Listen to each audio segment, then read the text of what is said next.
Labour Senator Sam Dastyari's unprecedented resignation has thrown Chinese political influence into the heart of the crucial Bennelong by-election and could help put a brake on Beijing's covert activities in Australian politics. Senator Dastyari on Tuesday became the first Australian MP ever to resign from Parliament because of questions about his links to a foreign power at the expense of Australia's interests.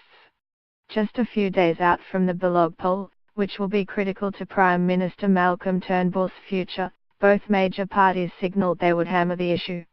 The seat has a high proportion of Chinese Australian voters, and Labor has signalled it will continue accusing the government of overblown Chinophobia in its attacks. The resignation has also thrown up the possibility that Labor's star candidate for the Sydney seat, former New South Wales Premier Christina Keeler, could have a fallback option if she loses on Saturday by filling the Senate vacancy. Some Labor MPs privately expressed relief Senator Dastyari was leaving, saying his position had become untenable after revelations by Fairfax Media that he had tipped off Beijing-linked billionaire Huang Xiaomo that his phone might be tapped by intelligence services, and tried in 2015 to dissuade then Labour Foreign Affairs spokeswoman Tanya Plibersek from meeting with a pro-democracy activist in Hong Kong.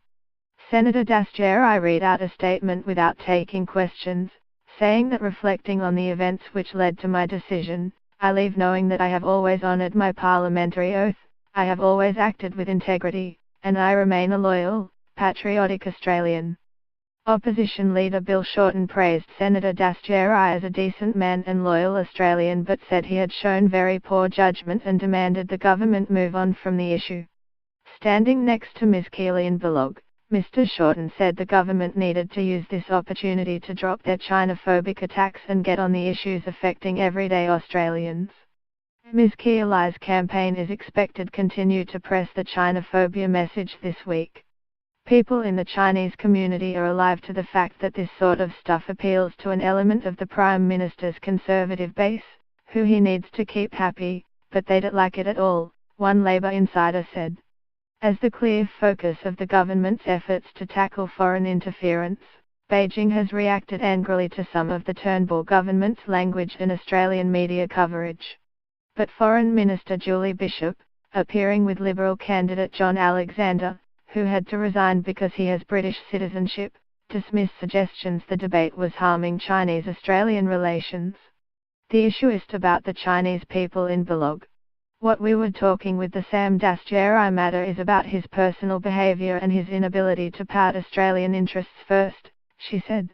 Experts and security sources said they expected that Senator Dastyari's resignation, on top of the Turnbull government's laws to curb foreign interference, should help signal to Beijing that Australia is cracking down. Australian Strategic Policy Institute Executive Director Peter Jennings said this would force Beijing to change its approach.